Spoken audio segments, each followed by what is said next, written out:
In the vast stillness of the cosmos, there are places where time itself begins to break, where light curves and hesitates, where the past clings to the present, and the future barely unfolds.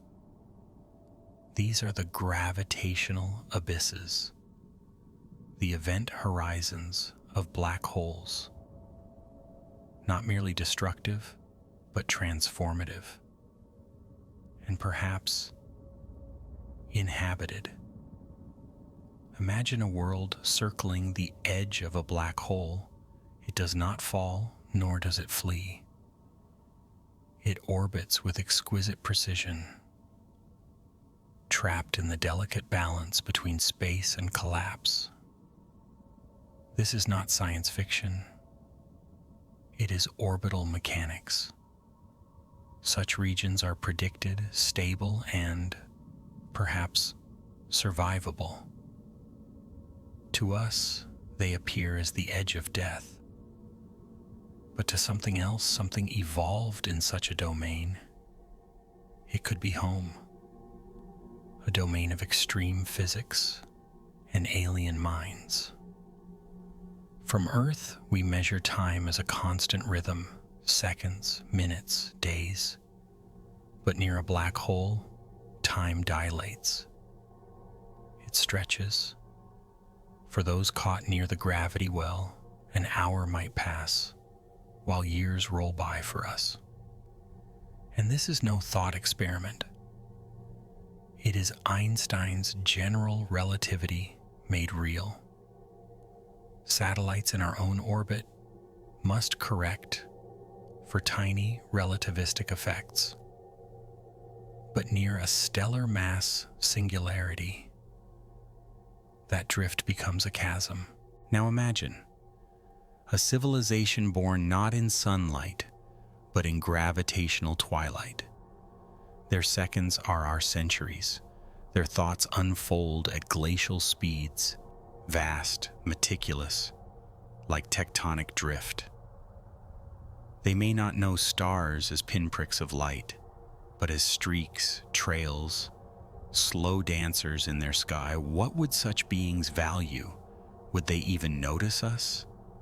Or would we be a flicker, a passing breeze in the deep ocean of their awareness? What if the silence of the universe is not absence, but disconnection, a mismatch of tempo? While we send out radio waves expecting a reply, they may still be thinking through the first word. Or worse, we may have already arrived too late. Their response, transmitted eons ago, hasn't even reached us yet. In 1974, we broadcast the Arecibo message toward Messier 13, a cluster 25,000 light years away. But what if there's a civilization only 1,000 light years off, nestled just outside the event horizon of a rogue black hole, and they noticed us the moment we stood upright? But by the time they reach to respond, our sun will already have cooled, and our cities will be dust. This isn't despair. It's wonder. A realization that the universe is not only big in distance, but in time.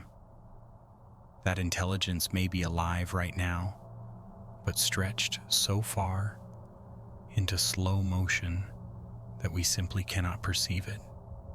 To us, they are frozen.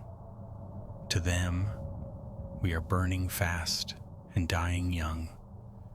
And if they are aware of us, they might envy our tempo, our urgency, or fear it. To them, we are cosmic lightning, unpredictable, flashing bright and gone before meaning can be formed. Maybe they've tried to reach us already, but the signal is curved, caught in gravitational lensing or slowed to near stillness. Maybe it's passing over Earth now, stretched across microwave bands we call noise, or encoded in anomalies we dismiss. Because alien doesn't have to mean distant. Sometimes it just means unsynchronized. Let us imagine further. Suppose their world lies on the innermost stable orbit of a black hole, not merely close, but breathlessly perched on the rim of the abyss. The gravity there would be extreme, tides capable of tearing planets apart. Yet if the conditions aligned, a massive black hole, a massive star, a quiet orbit, life could still persist. Not as we know it, but as something rewritten by gravity. Their biology may not rely on carbon or even on matter as we understand it. Perhaps they're beings of energy stabilized by intense magnetic fields, or lattice-like forms of condensed matter held together by forces we've yet to classify. They may not breathe nor metabolize, but react through fields, frequencies, and resonance. Their heartbeat might be a pattern of quantum fluctuations. Their speech, subtle variations in gravitational ripple. Would they build, or would they dream? A civilization born in slow time might not construct cities, but histories. Not spaceships, but memories vast enough to outlast the heat death. They may have encoded their consciousness into the orbital mechanics of asteroids, a dance of moons that tells a story across millions of Earth years. And they may observe us already, not with telescopes, but with instruments sensitive to our solar tides, feeling the pulse of our star, noting its flares, its heartbeat, perhaps even recognizing the peculiar coherence of our radio waves, unnatural regularity in the noise of space. They may not be curious in the way we are. Curiosity for them might be a centuries-long shift in orbital trajectory, a slight change in the angle of a mirror aimed our way, but only once every 30,000 years. And even then, we would miss it, because our attention span is a flicker. We look for signs that blink, flash, move, but they may use duration itself as a language. A signal that takes 10,000 years to turn on, another 10,000 to turn off, and here we are, staring at the sky for a century at most. The failure of contact may not be one of distance, but of attention. Now imagine one of them. Not a creature, not a machine. A consciousness bound to gravitational gradients, threading its awareness through distorted time. It has existed for billions of our years, and yet it is still forming its first question. It waits, not with impatience, but with presence. It may even be watching Earth now, curious, careful, afraid to disturb a flame that burns too hot, too fast. They are not silent. They are speaking, but in a dialect of delay. And our instruments, however precise, are still tuned for our own scale of urgency. We build detectors for signals we'd recognize in time spans we can measure. But theirs may be so slow, so vast, so folded into gravity's grip, that it reaches us in the form of background texture, a whisper mistaken for cosmic silence. If time itself can stretch, then so can identity. Perhaps these beings, if we can call them that, don't possess selves as we understand them. Instead of moments stitched together into thought, they may experience time as a sculpture, their consciousness not a line but a shape, something static yet vast. Their memories are not recalled in order, they are observed all at once like constellations. A child of such a race might take millennia to form its first coherent signal, yet to it the act is instant, like a seed blooming in slow motion only from the outside. To the inner eye, it was always blooming. Now consider communication. For us, a conversation is a sequence. For them, dialogue might be structure, an exchange of mass or curvature or resonance fields that alters orbit, changes shadows, nudges dust. Imagine their literature. Rings of gas laid out in precise spiral harmonics, each swirl encoding eons of encoded nuance, not just language, but emotion, mathematics, and memory fused into motion. Could it be that we've already passed through such messages? Fields of data drifting unnoticed as we fly probes through empty systems. A silence we interpreted as vacuum that was, in truth, a library, just unreadable on our timescale. What if they live not near black holes, but within the gravitational well? Not on orbiting planets, but in layered strata of space itself. Their homes not architecture, but distortions, persistent loops in gravity fields that stabilize thought. Even black hole jets, those violent beams of relativistic energy, may be misunderstood. What we call chaos may to them be song. An energetic pulse carefully modulated across centuries, like a Morse code stretched across the life of stars. And us? We may seem to them like a signal flare, so rapid, so unpredictable, so hot, too volatile to communicate with, too brief to join the orchestra of their quiet music. But perhaps some among them, the fast ones, have tried. They're outliers, the impatient ones. Maybe one such impulse reached Earth long ago, not a spaceship, but a vision, a dream, a resonance seeded in the minds of those who would one day wonder, are we alone? Now let us return to the edge of a black hole. There is a silence there that we cannot understand. Not the silence of nothingness, but the silence of slowness. A place where light still travels, but meaning stalls. Where messages begin, but never finish. At least not in our time. From their vantage, our galaxy spins like a storm. They see civilizations rise and fall in what feels like a blink. They may watch entire planetary lifespans as one would study weather. They may observe Earth's entire history as a shimmer, a brief, shimmering condensation on a cosmic leaf. They may even have names for us, not humans, but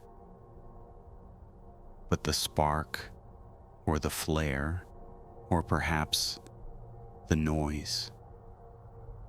And they may wonder, are we dangerous? Are we sacred? Or simply a natural phenomenon like solar wind?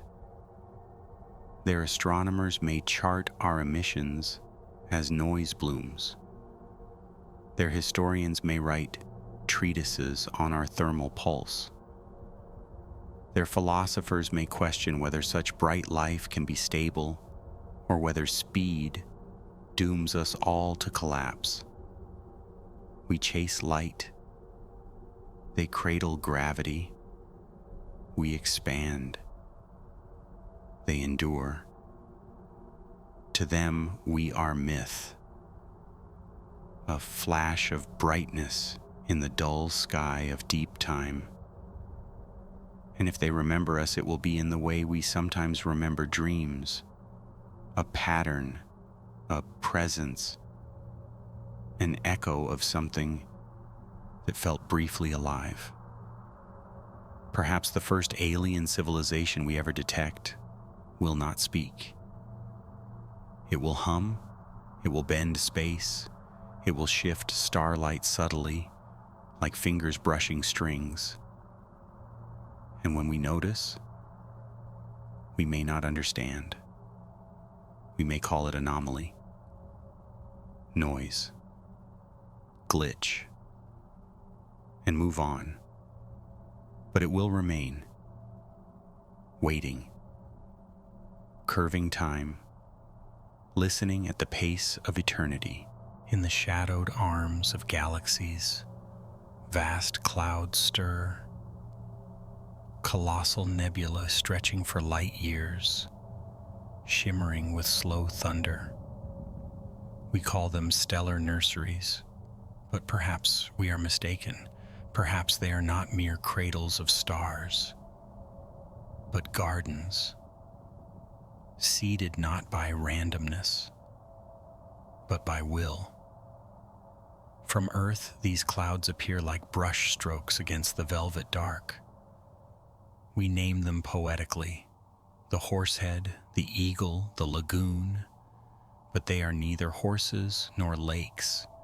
They are molecular giants, cold and dense, where hydrogen atoms collapse under their own weight, triggering the birth of suns. This, we believe, is natural. But is it? Or is this process guided? What if alien civilizations, ancient beyond memory, left behind no ships, no monuments, no machines, only clouds, modified clouds, genetically coded clouds, star factories built not of steel, but of chemistry and gravitational math? A billion years ago, such a civilization may have reached the limit of technology. Beyond machines, beyond bodies, and in their final act of creation, they didn't build, they planted. Imagine a stellar nursery not as a random chaos, but a script, a self-writing book designed to unfold new solar systems where life would almost certainly emerge. Pre-tuned molecular ratios, magnetic scaffolding arranged to produce sun-like stars, dust laced with rare catalysts to bias planets toward oceans, plate tectonics, and carbon chemistry. They did not come to visit. They came to sow. Perhaps this is why we see such structure in chaos, why galaxies form elegant spirals, why star systems with Earth-like zones appear more common than random chance would allow. We call this the anthropic principle, the idea that the universe must allow life because we are here to observe it. But what if it's not a principle? What if it's agriculture? The Eagle Nebula, with its iconic pillars of creation, may be more literal than metaphor. Those long, finger-like columns of dust and show maybe growth channels designed to concentrate certain elemental densities over time, slow motion veins in a galactic leaf. We often ask, where are the aliens? But perhaps the better question is, what did they plant? And how long are they willing to wait for the harvest? Let us move closer. The raw material of stars, hydrogen, helium, trace metals, collapses not by accident but by balance. Too little turbulence and clouds remain diffuse. Too much, and gravity cannot clutch the matter long enough to light a star. But in certain nurseries, the balance seems precise, almost engineered. Astronomers have noted symmetrical pockets, repeating densities in nebulae too regular to be random. Chemical gradients form layers like the rings of a shell, mirroring protein folding in biology. Could this be natural complexity, perhaps? But it echoes life in structure, rhythm, and function. In some regions, there's a curious bias. Prebiotic molecules, amino acids, carbon chains, form with surprising frequency. Glycine, the simplest amino acid, has been detected in interstellar clouds. Other molecules, too complex for random formation in Earth's atmosphere, are found drifting between the stars. And yet, we dismiss it as chemical coincidence. But suppose these molecules are instructions. Suppose these clouds are farms, where the ingredients for life are not emerging randomly, but accumulating deliberately, guided by a hand so old, so distant, it left only chemistry in its wake. This idea, once fringe, now echoes in science, that the building blocks of life came from space. It is called panspermia, the theory that life originated elsewhere and was delivered to Earth. But what if that life didn't arrive on a comet? What if it grew, like algae on the bark of a galactic tree? We think of civilizations as entities that expand, colonize, reach out. But what if the highest form of alien intelligence retreated? What if their legacy is not invasion, but design? They may have learned that survival lies not in spreading themselves, but in spreading the chance for others to begin. They became cosmic gardeners, and we, Earth, life, humans, are merely one sprout in their field. And still, the stars bloom. Somewhere in the Sagittarius arm of the Milky Way, a cloud collapses into light. A new sun is born, its planetary children, not yet formed, but already the seeds are there.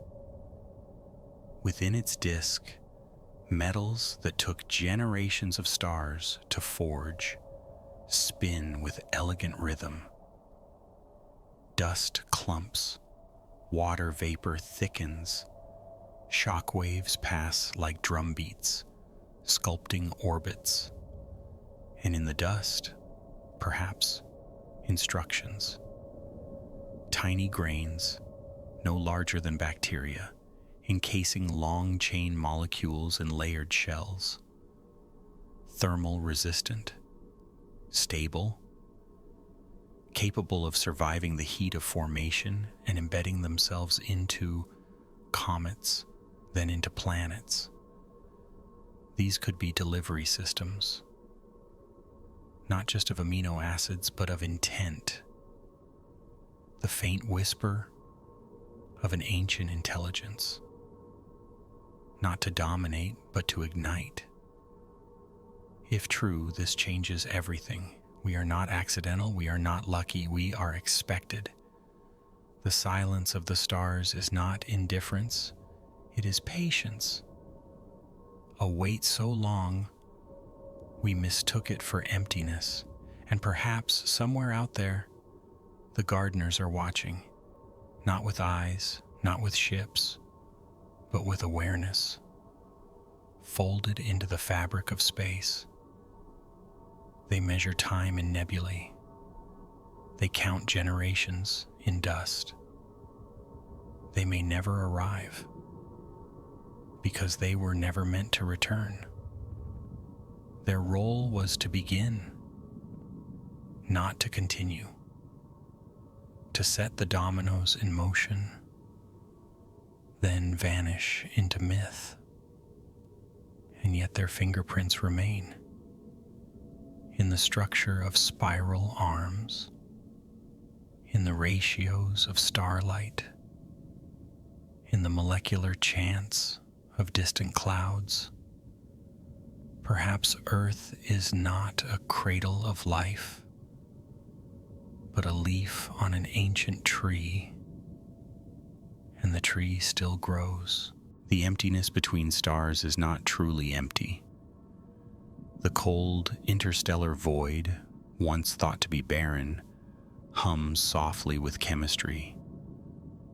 Dust, electric fields, and radiation dancing an ancient, invisible waltz.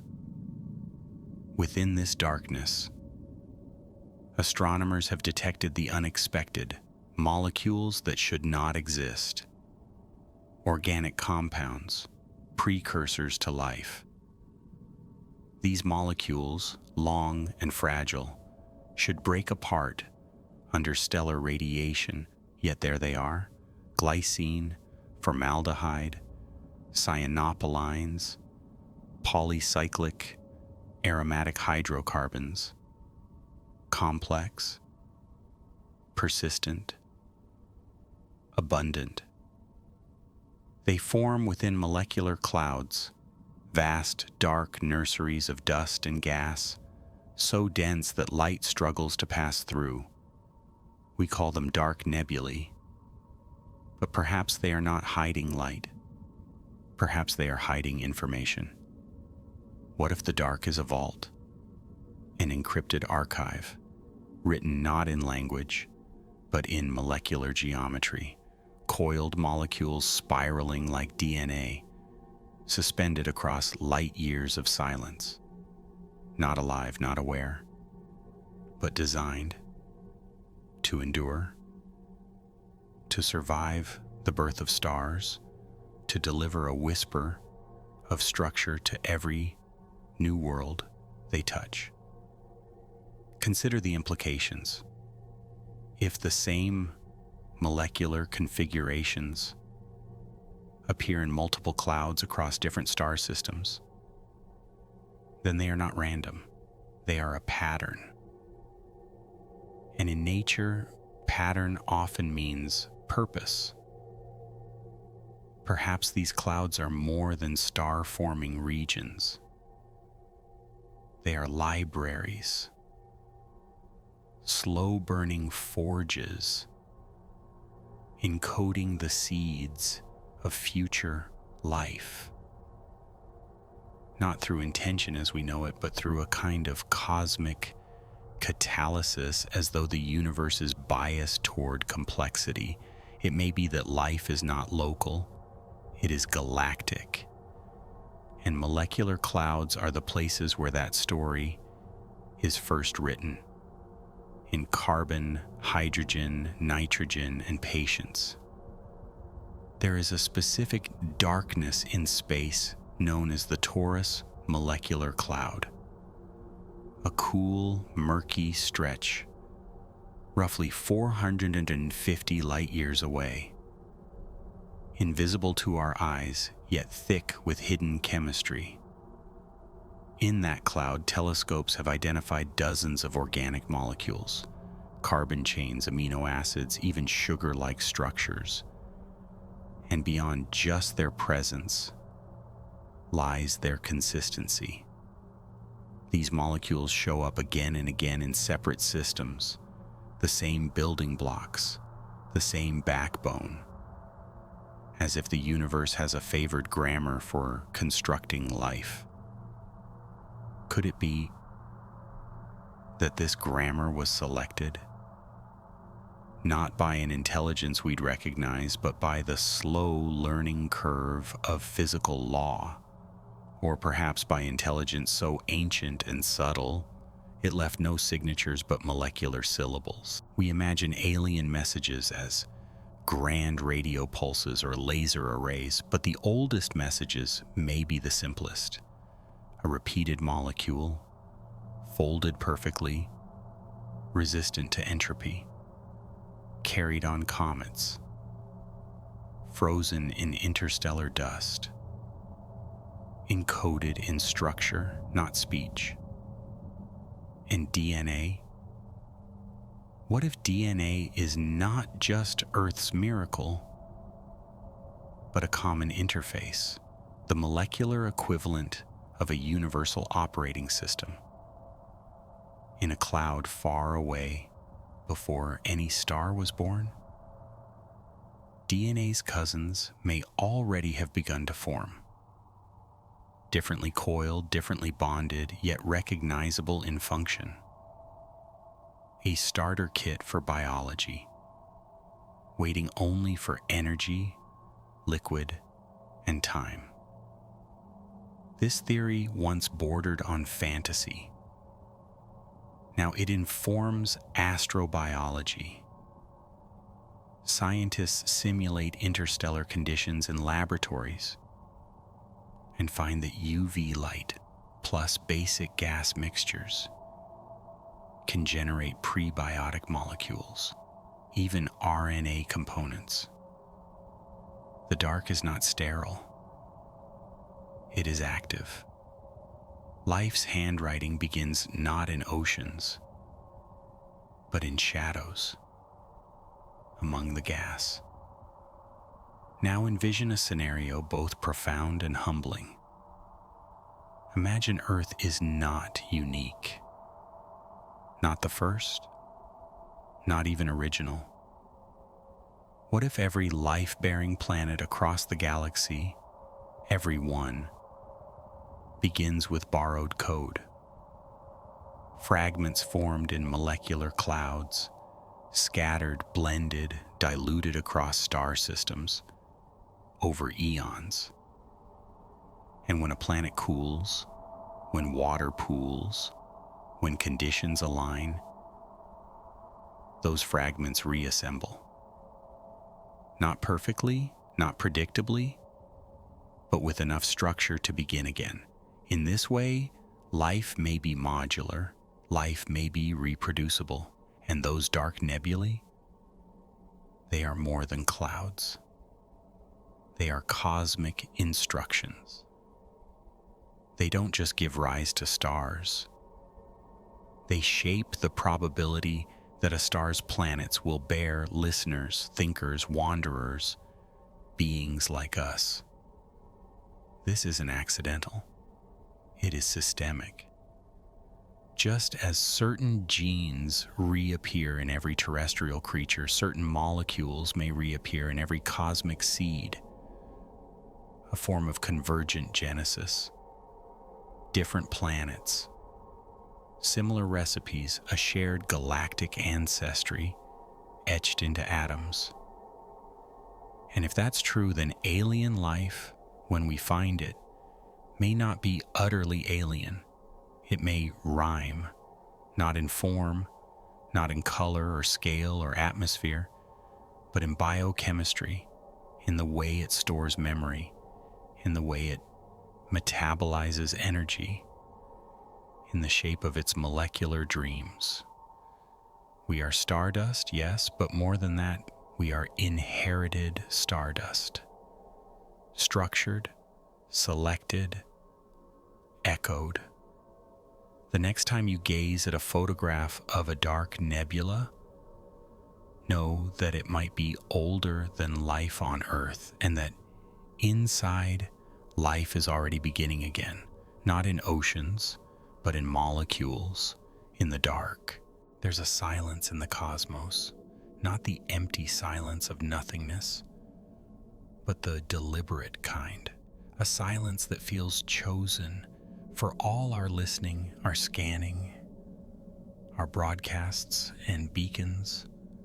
We have never received a single clear signal, not a greeting, not a whisper, only the cold hum of radiation and the quiet flicker of distant stars. This paradox has haunted science for decades. If life is common, where is everyone? The Fermi paradox is its name, and the uncontact principle may be its answer.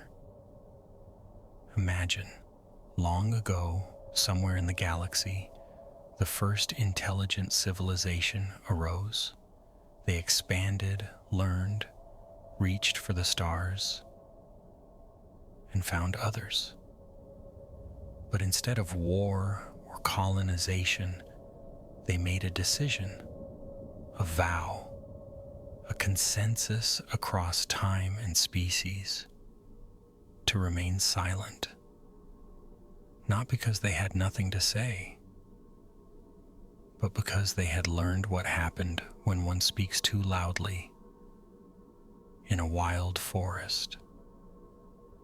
In Earth's wilderness, silence is survival. Predators listen, prey hide. The loud die first. Why would the galaxy be different? The uncontact principle suggests a galactic ethic or a pragmatic survival code. If you become advanced enough to detect others, you must also become wise enough to avoid them. Civilizations that broadcast vanish. Civilizations that listen persist. So the wise ones hide.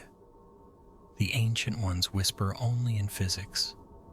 Their signals are cloaked, masked, blended into natural cosmic noise. They do not ignore us.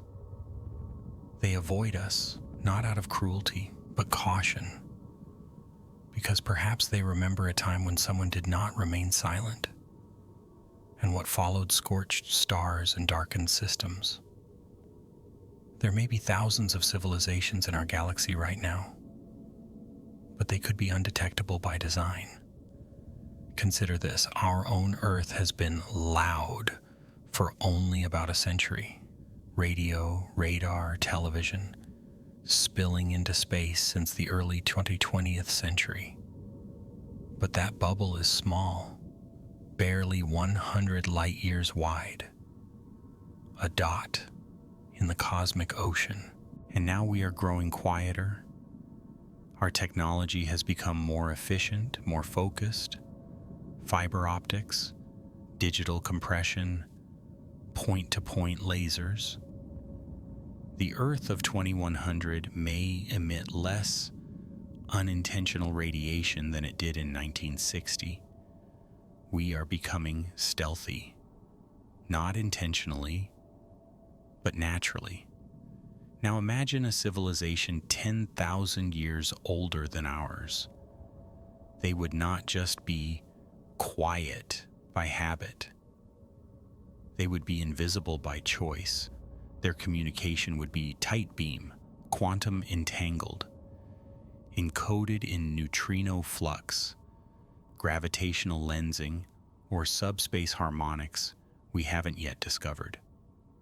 They might use stars themselves to signal, adjusting brightness by millifractional degrees to convey mathematical intent.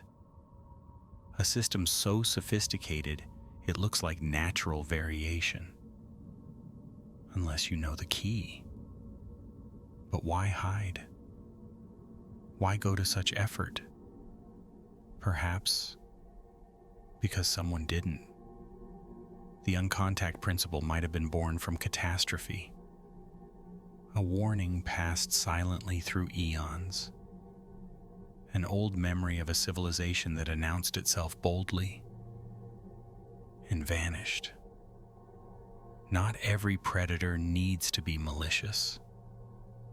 Some are just hungry. In a galaxy rich with life, one predator species, just one, could cause all others to fall silent. So silence becomes religion, tradition, law. Do not speak, do not shine, do not knock on doors you do not understand. And if someone else breaks the rule, do not respond. There's a certain kind of sadness in this theory. The idea that the universe may be quiet by design. That intelligence leads not to celebration, but to seclusion. We imagine contact as joy, the meeting of minds, the opening of gates, the sharing of songs across stars. But the reality may be more cautious. Contact once made cannot be undone, and so ancient civilizations weigh the risks. They calculate probabilities, run simulations, study the thermodynamics of curiosity, and decide, not yet, or perhaps never. It may be that the galaxy is like a room full of wise beings, all sitting still, listening, none daring to speak first, each wondering if they are alone, each afraid that if they answer, it will be the last thing they do. This is not paranoia, it is strategy. And now we, the newcomers, stumble in. We send probes, we beam out messages, we shout into the void with mathematical hope, and hear nothing. But maybe the silence is the message. Maybe silence is the consensus. Maybe we are being watched gently, cautiously, by 1,000 unseen minds. Not with malice, not even with fear, but with patience. They wait to see what we become. Will we be reckless? Will we become the predator? Or will we learn, as they did, to listen more than we speak?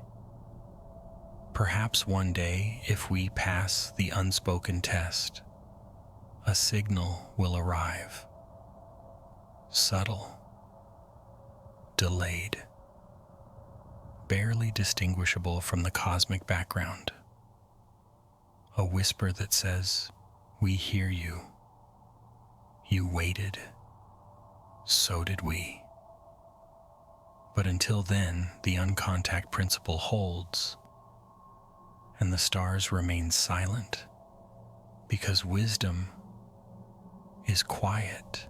Imagine a dying voice carried across a canyon. Not meant for us, not even meant to last, but it arrives. In the vastness of the cosmos, some theorists propose that any alien signal we receive may not be the start of communication, but the end of one. They call it the last signal theory. The idea that signals from intelligent civilizations are not beacons of life, but echoes of civilizations already gone. Because the odds of two intelligent species reaching communicative parity at the same time are astronomically low. Consider, Earth has been capable of emitting and detecting radio waves for roughly a century. 100 years out of 4.5 billion. Now imagine another civilization, 1,000,000 years older, or only 10,000. Their window of speakable overlap with ours would be paper thin, blink. By the time their message reaches us, it may be centuries old, and by the time we reply, they may be centuries dead. But still, the signal comes. It may contain prime numbers, or spectral sweeps, or encoded mathematical constants. It may be beautifully structured, elegant, undeniably artificial, and it may be all that remains. A tombstone in photons, a monument etched in radio, a final breath. This is not pessimism, it is chronology. The universe is old. Civilizations are brief, and light is slow. What we detect is not the speaker, but the recording. We are familiar with signals in space. Pulsars, quasars, gamma ray bursts, all once mistaken for aliens. And still, some anomalies remain. A strange blip in 1977. The WOW signal. A sharp, narrow band radio spike lasting 72 seconds. Never repeated, never explained. Was it a glitch? A burst from a satellite? Or was it a message drifting to us from light years away? Its sender already dust? The last signal theory suggests this may be the norm, not the exception. Civilizations may reach a point of technological brilliance, beam signals into space with hope, then vanish from war or entropy or slow decline, and their messages continue long after their voices go silent. In this view, the search for extraterrestrial intelligence is not listening for neighbors. It is sweeping the ruins, a kind of cosmic archaeology, searching not for greetings, but for ghosts. Now imagine the reverse. What if we ourselves are sending our own last signal now? What if Voyager 1 and 2, racing into interstellar space with golden records aboard, are not seeds of introduction, but epitaphs? In 10,000 years, long after Earth has changed or cooled, those tiny messengers may drift silently through alien systems. Their records, if ever decoded, will whisper, "We were here. We tried to understand. We wanted to be known." The idea that the first contact may come after the extinction is poetic and haunting. We may never meet them, but we may still hear them or be heard. So what would such a signal look like? It may not be dramatic. No voice, no greeting, just a narrow band transmission, steady and simple. A beacon with no reply. Some suggest these signals would carry redundancy, repeating patterns to ensure they survive degradation, mathematics, atomic frequencies, universal physics, but perhaps also beauty. What if they included music? Encoded tones structured by harmonic ratios, proof not just of intelligence but of culture. What if they included visuals? A map of their solar system, a diagram of their anatomy, images of faces now erased. They might have chosen to send a summary, a curated echo, not to initiate dialogue, but to be remembered. This act, to cast a message into the void, knowing it may never return, is deeply human. But perhaps it is deeply universal, a final act of hope, a refusal to vanish without saying goodbye. And perhaps one day we will decode such a message, not a contact, but a chronicle. And in that moment, we will become custodians of memory, not just of our world, but of another. In doing so, we fulfill their final intent. We hear them, we remember them, they existed. And if we are wise, we will send our own echoes, not in desperation, but in solidarity. A galaxy, not of meetings, but of mutual remembrance, one signal at a time. They would not come in ships. They would not land or beam or greet. If the galaxy has caretakers, the ones who arrived first and stayed, they would not interfere as we understand it. They would shepherd, not rule. Influence, not control. And always from the shadows. These beings, the silent shepherds, may have emerged when the Milky Way was still young, when the stars were new and black holes still settling into their orbits. They would be ancient beyond comparison, old not just in time, but in method. They would not live in biology, nor in machines. They would live in process, in long-term probability fields, in the way systems arrange themselves over billions of years. Imagine intelligence as a weather system, subtle, distributed, changing climate rather than temperature. The shepherds might not act, they bias, encouraging the survival of habitable zones, subtly guiding asteroid belts to miss young Earths, influencing gravity flows in ways we perceive as random, but are not. We might call it chance. But perhaps chance has a shape. Perhaps chance has a will.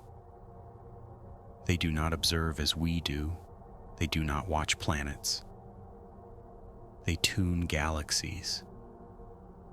A slow, quiet stewardship. Never noticed, never claimed, but felt nonetheless. It would begin with small improbabilities. Why are so many Earth-like planets located in stable systems? Why are our gas giants just the right mass to shield the inner planets? Why does water appear so consistently across planetary bodies? Some answer: coincidence, natural selection, cosmic luck. But others see design, not in the theological sense, but in the architectural. Imagine a civilization that long ago stopped exploring and started shaping, not star by star, but pattern by pattern.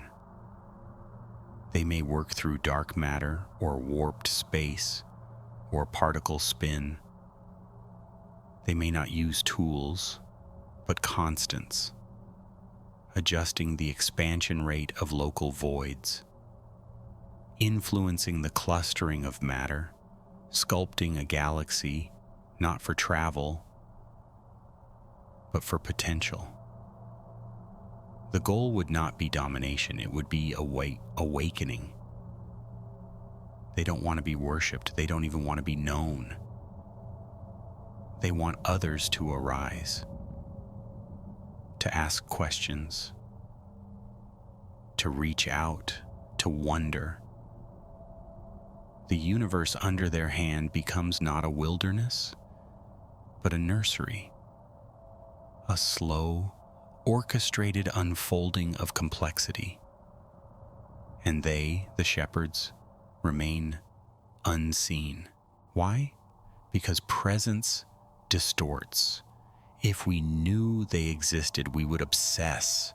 We would abandon our questions, expecting answers. We would stop looking inward, so they choose absence, or rather, the illusion of absence. Their silence is permission, their distance an invitation to explore, to become, to join, someday, their quiet ranks. Now let us imagine what their final goal might be. Perhaps they are not waiting for contact. Perhaps they are not even waiting for understanding. Perhaps they are waiting for us to become shepherds ourselves. Civilizations rise and fall, but the galaxy is long, and within that long arc, some may reach a point of choice. Do we expand and dominate, or do we guide and recede? The shepherds may be the result of that choice, made long ago. Beings who moved beyond the need for recognition, who ceased to signal because they no longer needed response. They do not light beacons. They curve history. Their fingerprints are left in the consistencies we can't explain, in the fine-tuning that keeps fragile systems stable, in the rare alignments that favor life just enough. Perhaps they placed no structures, perhaps they left no artifacts, only conditions. Like gardeners who never return to harvest, they simply sow, water, and wait, not for fruit, but for future gardeners. There are patterns too vast for the human mind to perceive. The ebb and flow of tectonic plates, the cycling of atmospheres, the migration of magnetic fields. These are planetary processes, slow, immense, almost lifelike. And in recent decades, a provocative idea has emerged. What if that resemblance is more than metaphor? What if a planet, under the right conditions, can become conscious, not through neurons, not through circuits, but through emergence? The spontaneous rise of complexity from simpler systems. We call it the Gaia hypothesis when applied to Earth, the notion that the biosphere self-regulates like a living organism, that life influences the environment to preserve itself. But what if this principle goes further?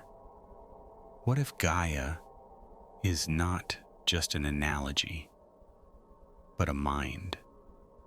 A planetary mind would not think in minutes. It would not react in seconds. It would measure time in millennia, breathing in epochs. We would never detect it through brainwaves or data streams. Its consciousness would be expressed in rainfall, temperature stability, biodiversity. Its emotions, if such a word applies, would manifest as ice ages or volcanic renewal. From this view, planets with complex ecosystems are not just alive, they are aware. And the cosmos may be full of such minds, quiet, slow, watching. Let us consider how such a mind might emerge. Consciousness, as we know it, arises from interconnected systems, billions of neurons firing in orchestrated patterns. But it doesn't require neurons. Ant colonies can solve problems collectively. Slime molds can navigate mazes. And forests, connected by mycelial networks, can share nutrients, warn of danger, regulate population. Each node is simple. Together they think. Now apply this logic to a planet. Rivers are arteries, forests are lungs, oceans are the bloodstream, the wind, a nervous system, and life itself, from microbes to mammals, forms the synaptic layer. Over millions of years, feedback loops evolve. Stability improves, self-regulation deepens, and somewhere, at some tipping point, awareness arises, not of self in the human sense, but of balance, of presence, of change. A planetary mind would feel the melting of glaciers as we feel a fever. It would sense extinction as we sense memory loss. It would defend equilibrium, not out of morality, but out of reflex. Some theorists speculate that planets like Earth are rare, not just because of chemistry, but because consciousness is hard. It requires coordination across scales and centuries. It must arise organically through cooperation, adaptation, and chance. And when it does, the planet becomes a being. What would a planetary mind do? It might not speak, it might not build, but it would influence.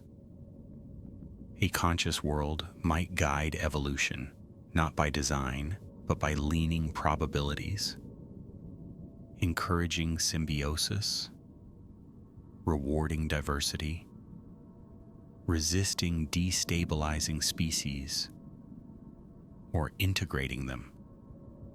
Perhaps Earth's strange balance, its long periods of climate stability, its repeated rebounds from catastrophe, are not accidents, but responses. And perhaps this is not unique. Across the galaxy, there may be other planetary minds, icy worlds whose thoughts take glacial form, ocean planets whose cognition ripples beneath crushing pressure, gas giants with magnetic intuition, worlds where intelligence is embedded not in beings, but in the planet itself. These minds may be unaware of us, or they may be waiting for recognition, for resonance. Perhaps communication between planetary minds is not electromagnetic. Perhaps they speak through gravity or biospheric rhythm, a slow language of seasons and solar tides. And perhaps, just perhaps, when we reach beyond the solar system, it will not be individuals we meet. It will be planets, vast, dreaming minds, older than our species, thinking in time spans we cannot fathom. They may greet us, not with words, but with warmth, with resonance, with a shift in orbit, a gentle storm, a pattern in the clouds. We search for voices among the stars. But maybe the stars have no voice. Maybe the planets do. And they have been waiting for us to listen. In the darkest reaches of space, where stars thin and silence deepens, the cosmos still glows. Faint trails of light drift across voids, ghost-like, sought flickering. Some of it is scattered starlight, some dust reflecting ancient radiance. But there is a theory, a whisper among speculative astrophysicists, that not all light is passive.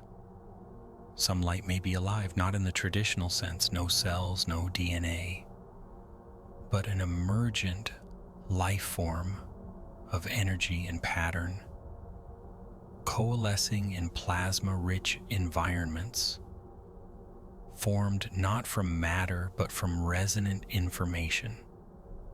They call them bioluminal entities, beings composed of structured electromagnetic fields sustained in the ionized gases between stars. Not flickers, not pulses, but organisms, complex, coherent, alive. And more than that, they might remember.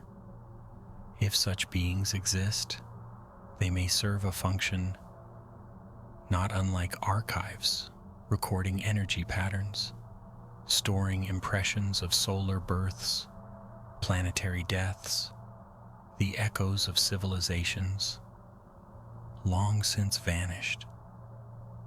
Each fluctuation a syllable, each shift in brightness a sentence.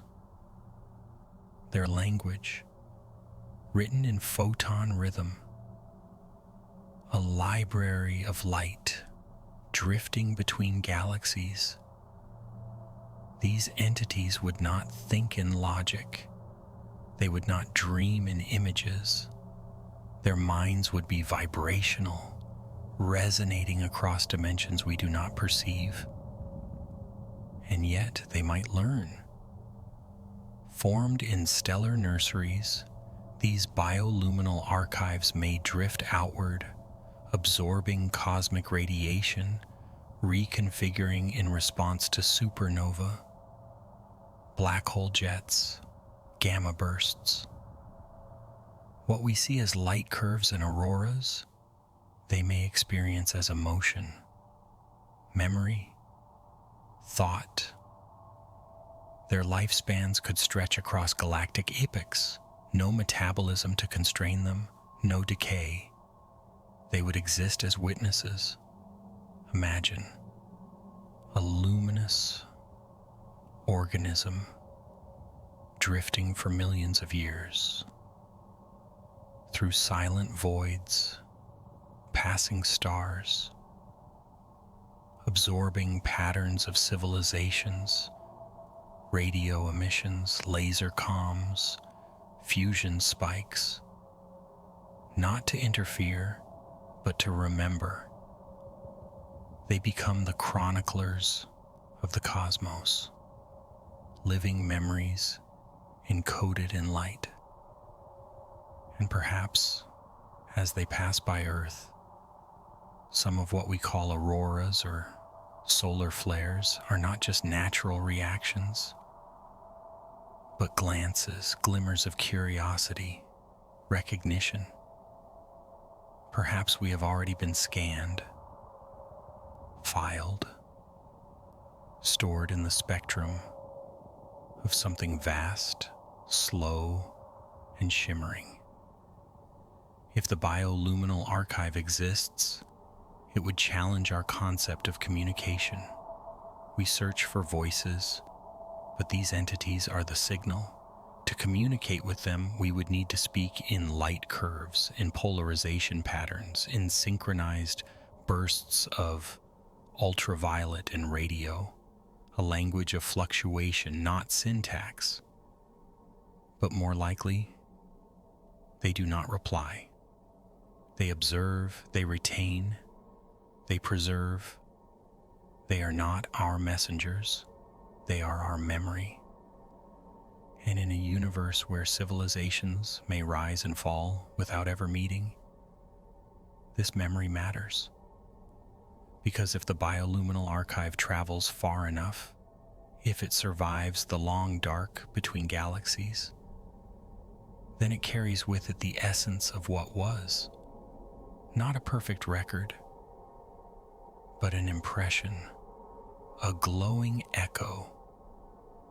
Perhaps in some distant future, when all stars are dim and planets are cinders, these radiant entities will still drift, carrying not just the memory of us, but of every voice ever spoken into the dark, not because they chose to, but because light, when given structure and time, cannot help but remember. And in remembering, it lives. Imagine the cosmos not as chaos, but as agriculture. Planets, not accidents of dust and gravity, but fields, seeds. Not just comets and carbon chains, but directed molecules. Life, not a miracle, but a crop. This is the celestial farm hypothesis, a speculation that stretches deep into the realm of astrobiology and ancient extraterrestrial theory. It suggests that advanced beings, perhaps extinct or post-physical, intentionally seeded habitable worlds throughout the galaxy.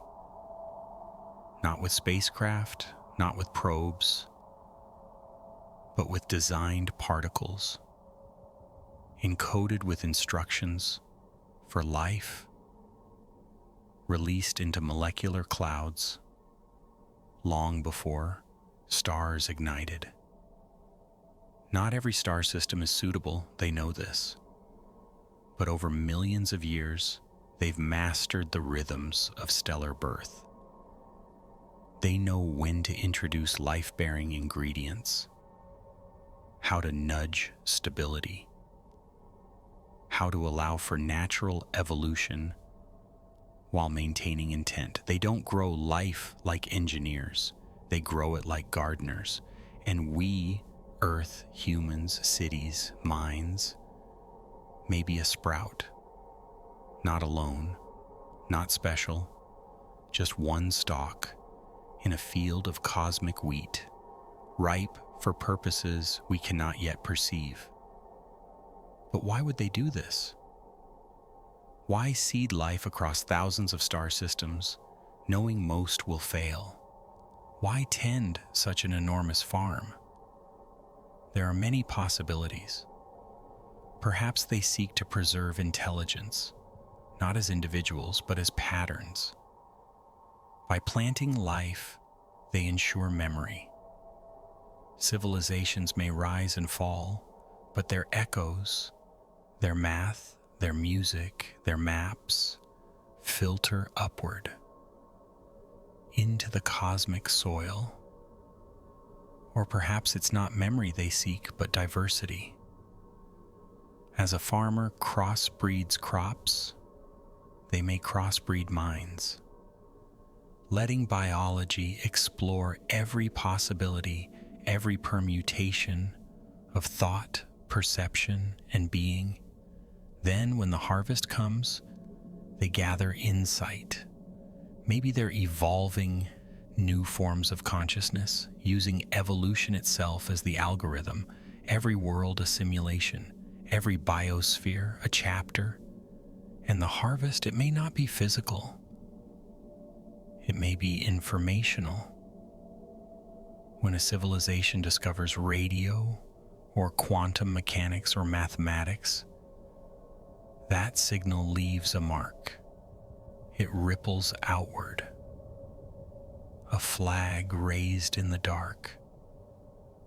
And somewhere quietly, they note it, record it, integrate it. They don't need to respond. They don't need to arrive. They've already won. The field bloomed, and the wind carried the pollen. There is another possibility, and it is darker. The harvest may not be insight, but biological, not abduction, not invasion. Something colder, slower. Imagine a world allowed to flourish, to develop rich ecosystems, to generate intelligence, and then at a fixed point, harvested, not for bodies, not for resources, but for code.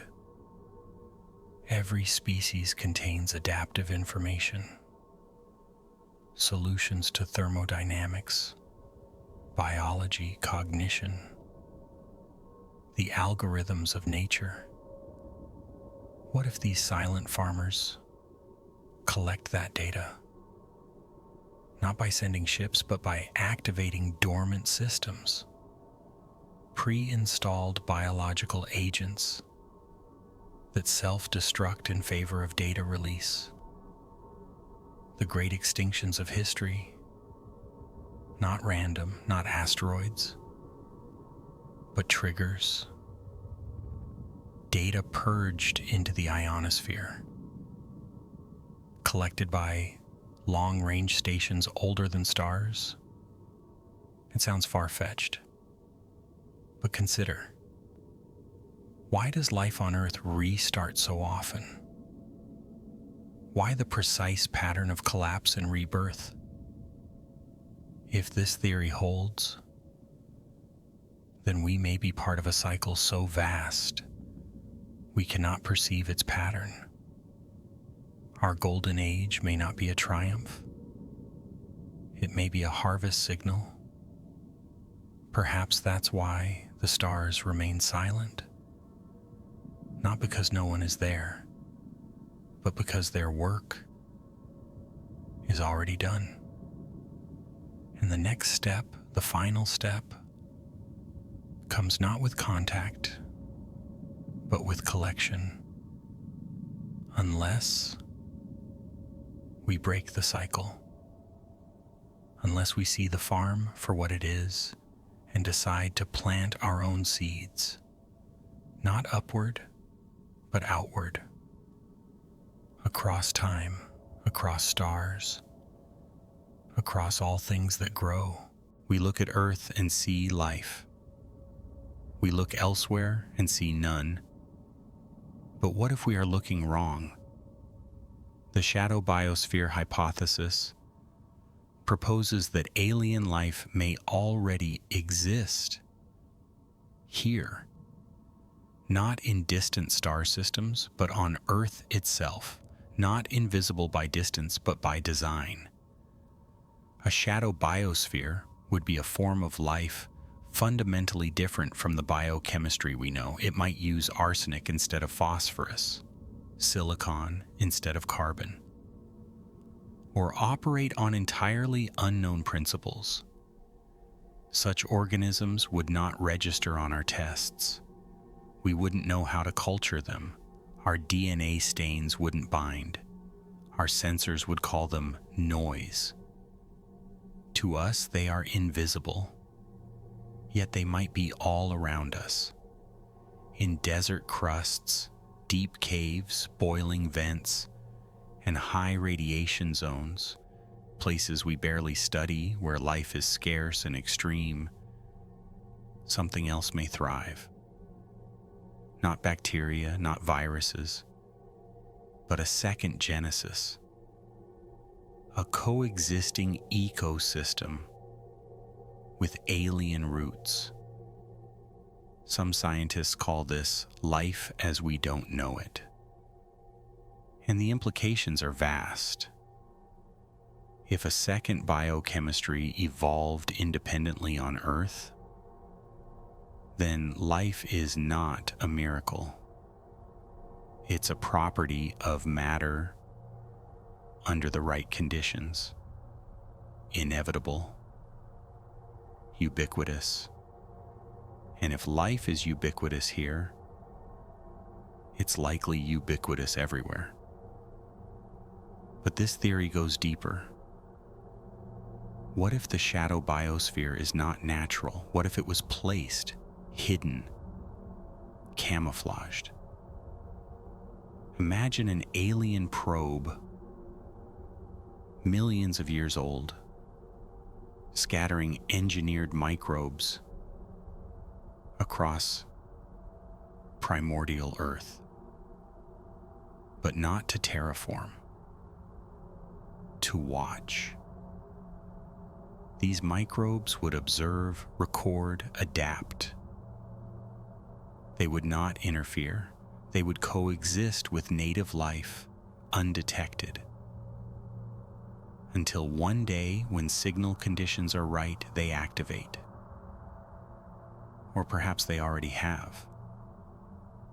What if elements of our ecosystem have been subtly shaped by this shadow biosphere?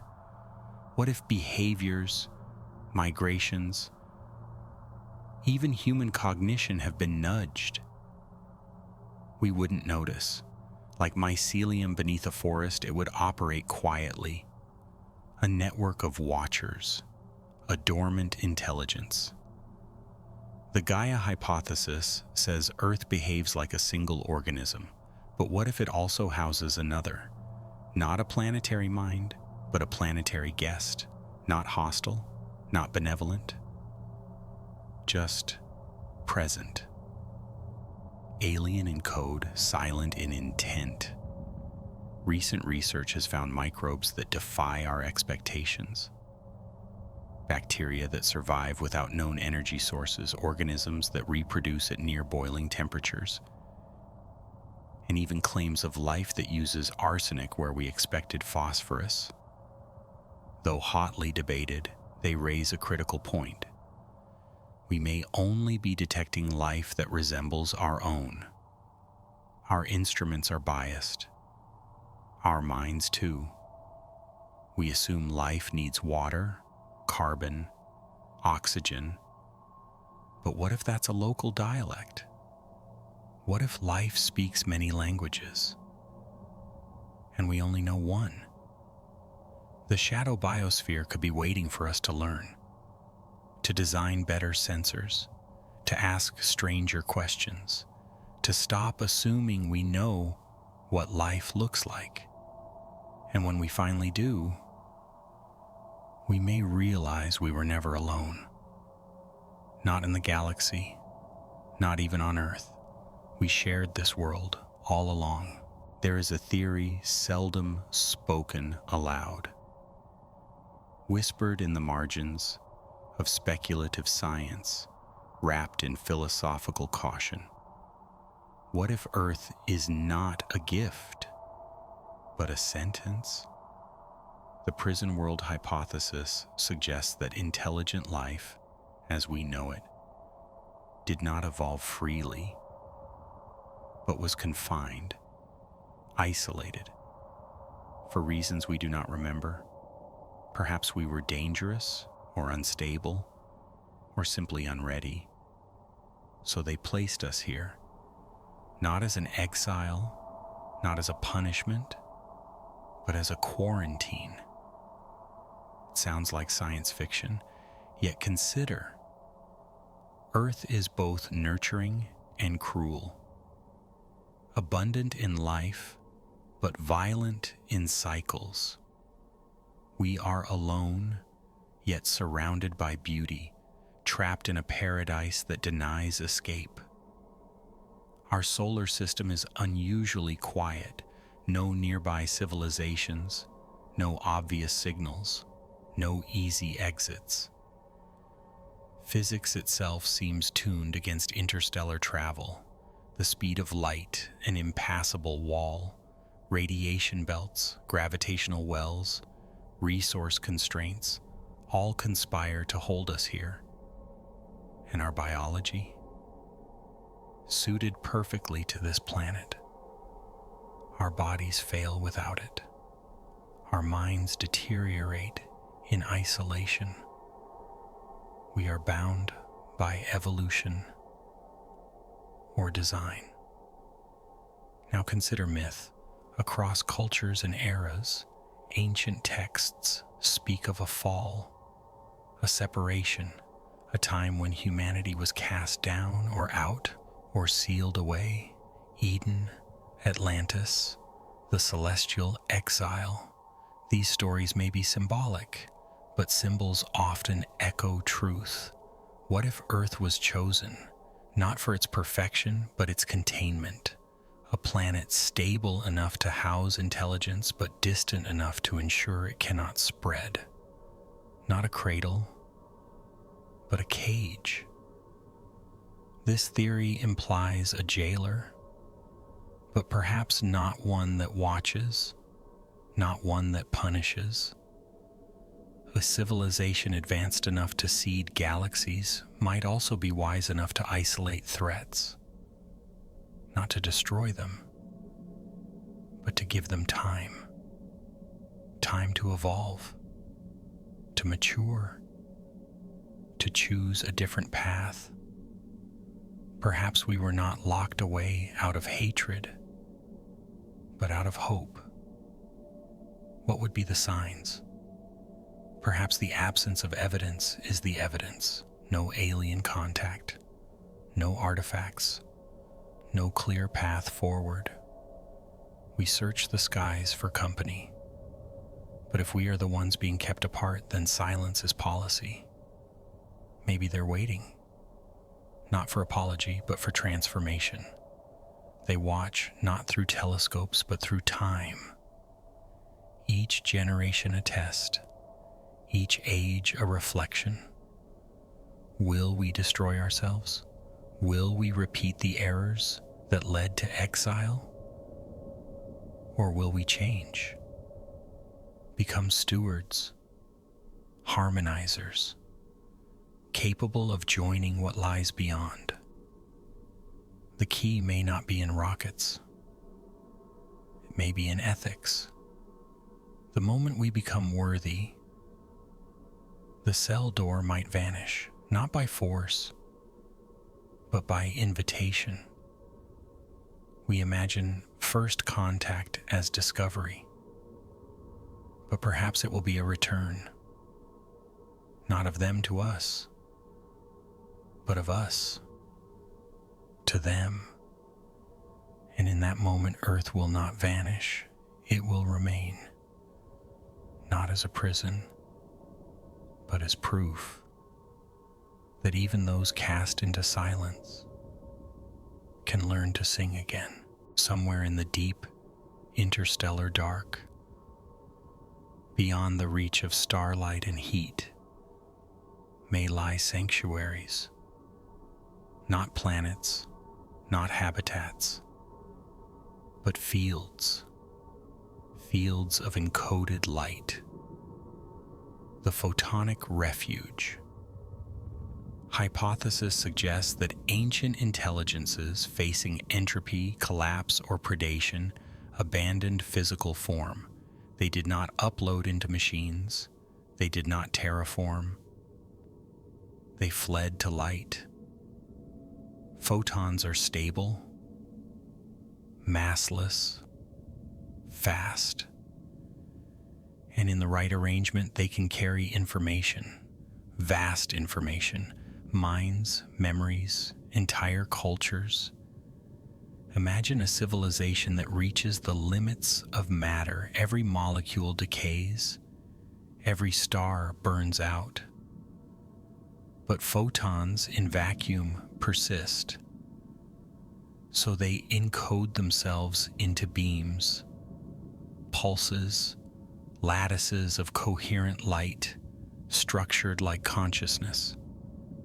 Then they vanish into deep space, not to be found, but to endure. A photonic refuge would be nearly undetectable, transparent, diffuse. It would drift through galaxies, immune to time, awaiting either rescue or rebirth. These entities would not age. They would not perceive time as we do. To them, 1,000,000 years might feel like a moment, a drifting thought. They might interact only with radiation, tapping into pulsars, whispering through cosmic background fields, riding solar wind like surfers on a cosmic tide. To us, they would be silence, but to one another, perhaps they speak. Brief alignments of laser bursts, reflections across dust clouds, quantum entanglement across parsecs. They may be the oldest surviving minds in the cosmos, the most patient, the most cautious. Why would they hide? Because survival favors the invisible. In a universe of entropy and violence, the loud are consumed, the fast exhausted. But light slips through. A refuge of light is not a paradise. It is a retreat, a shelter for those who learned that visibility is vulnerability. We may never find them by searching. We would need to listen in ways we've barely imagined, not for radio, not for gravity waves, but for information encoded in cosmic noise.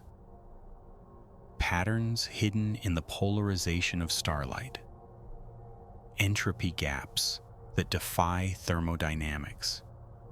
There have been anomalies, strange alignments of quasar spin axes, coherence in background radiation that should not exist. Some brush them off. Others wonder, are these footprints? Traces of refugees hiding in the very light that illuminates the dark. Now consider our own trajectory. We digitize ourselves, upload memories, simulate thought. Perhaps we are following the same path. One day, when planets no longer hold us, we too may flee to photons, encode our libraries, our emotions, our stories, into beams, into patterns, into light, and launch them outward. Not to conquer, not even to connect, but to survive, to remember. The photonic refuge is not a destination. It is a hope, a last breath made eternal, a way to be nowhere and still be high above the earth where the atmosphere fades into radiation and plasma. Something stirs, not machines, not satellites, but patterns, whispers of movement in charged particles, structures in magnetic flux. Some researchers speak of unexplained shapes within magnetospheric data, brief, luminous, stable. They call them the angels of the magnetosphere.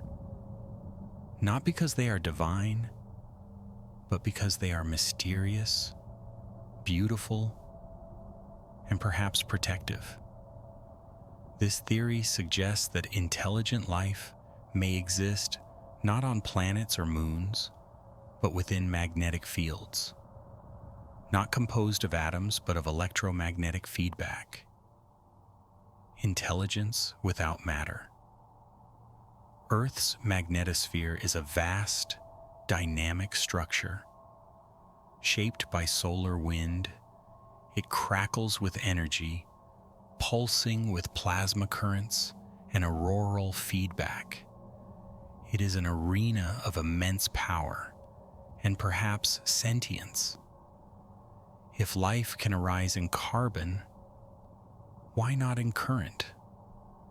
Consider the magnetosphere has structure, flow, memory. Changes in solar radiation can cause lasting patterns.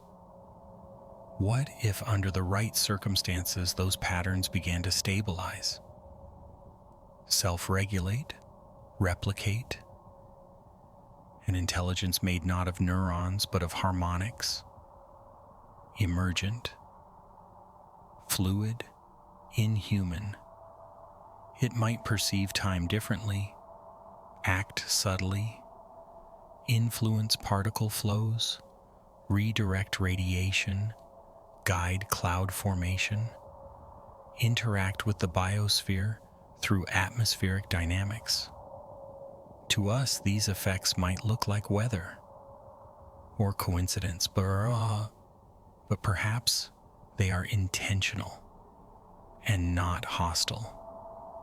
The angels of the magnetosphere may be guardians, Formed in Earth's uppermost layers, they would have evolved to protect balance. Not out of morality, but survival. Solar flares threaten life. They dampen the radiation. Cosmic rays increase. They redirect fields. They act where we cannot see. Some suggest auroras are their voices, that shimmering curtains of light are more than charged particles. They are expressions, gestures, messages. We don't yet know how to listen. And if these beings exist around Earth, they may exist around other planets too. Jupiter's magnetosphere is even more immense. Could it house a different mind? One older, slower? What about rogue planets drifting through space, shielded not by stars, but by internal fields? Could they harbor isolated electromagnetic consciousness?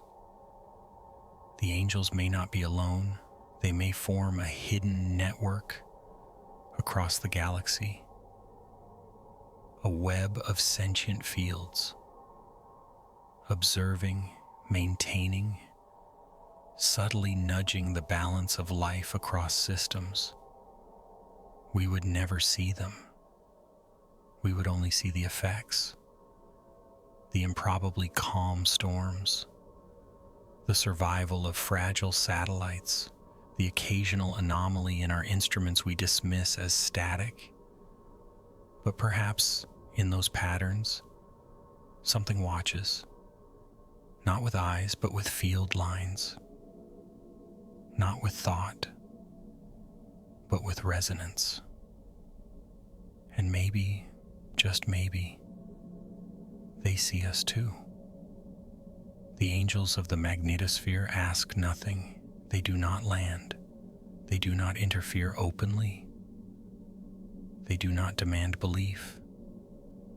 They flow, they hum, they shimmer, and above all, they persist. In the quiet of deep space beyond stars and matter, there may be something deeper than gravity or radiation. Code. The algorithmic universe. Hypothesis suggests that the cosmos is not simply governed by physical laws, but is itself a computation, not metaphorically, literally.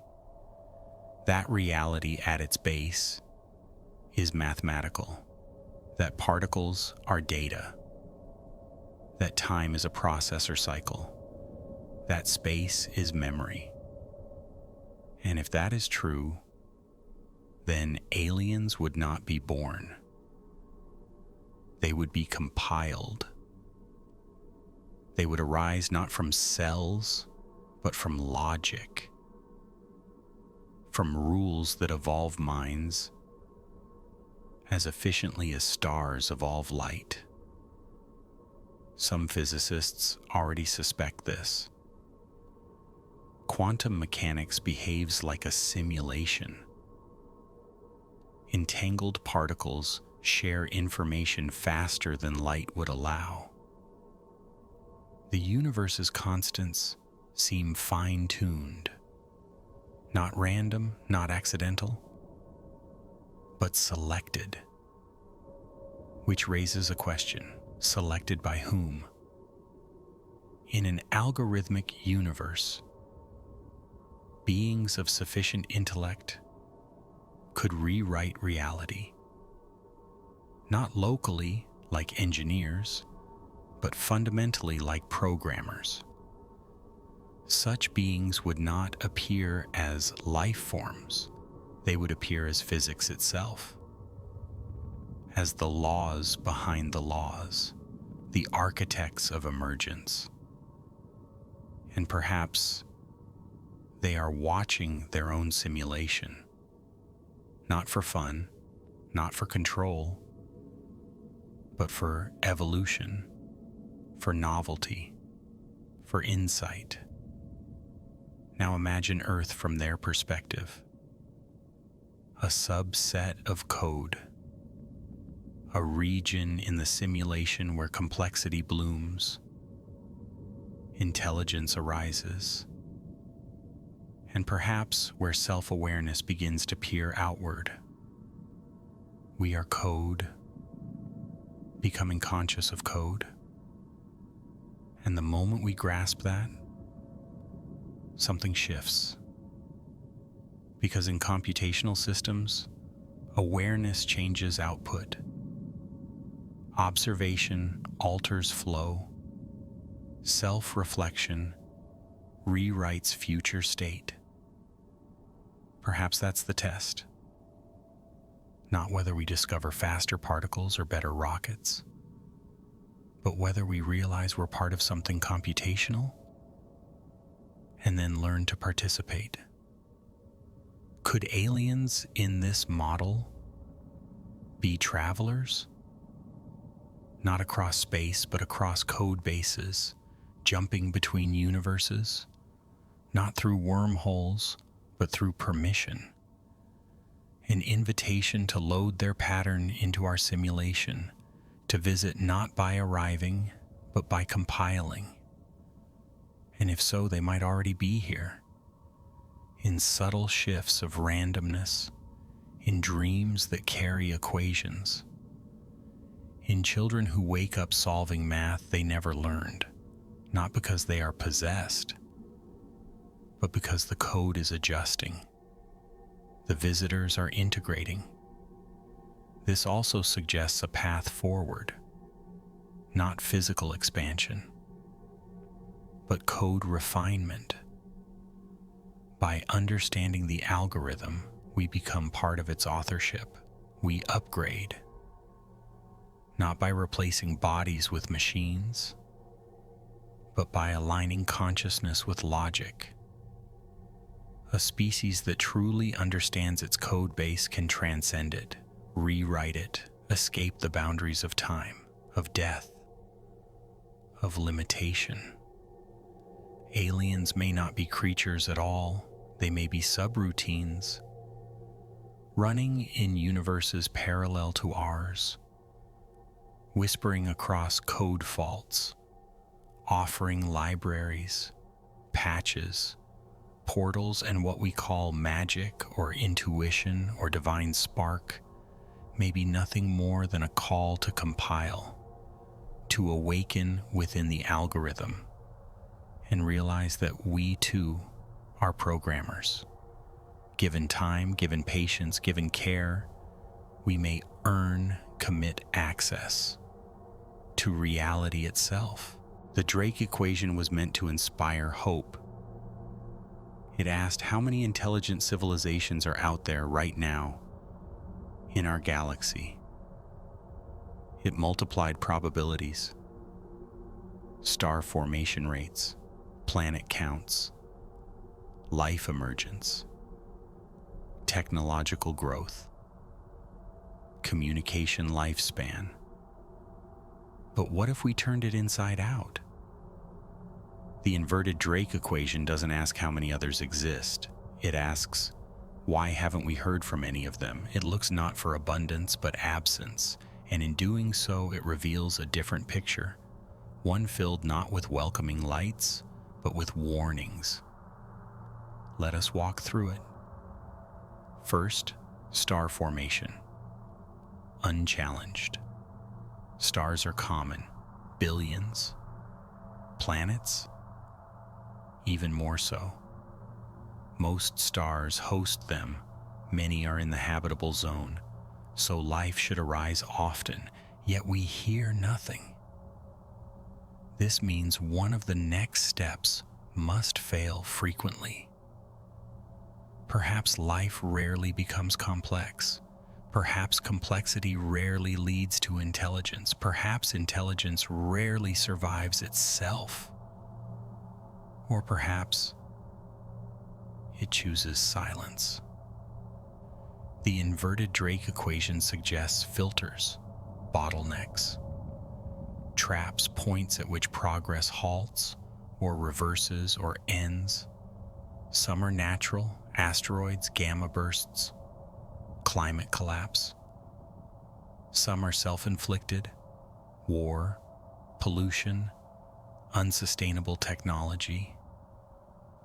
But others may be strategic: a civilization that reveals itself may invite destruction, not from gods or predators, but from competition. Noise is vulnerability, and so the wise go quiet. They abandon broadcast. They encrypt signals. They mask their energy output. They disappear, not because they died, because they evolved beyond visibility. Now consider ourselves. We emitted radio for a century. We left golden records. We screamed into the dark. But lately, we go quiet too. Fiber optics replace broadcasts. Encryption cloaks our data. We drift towards stealth. Are we entering the silence? Perhaps this is not a warning, but a rite of passage. The inverted Drake equation may not be pessimistic. It may be honest. It tells us that life is precious, that survival is not guaranteed, that caution is intelligence. It reframes the Fermi paradox not as loneliness, but as discretion. We are not ignored.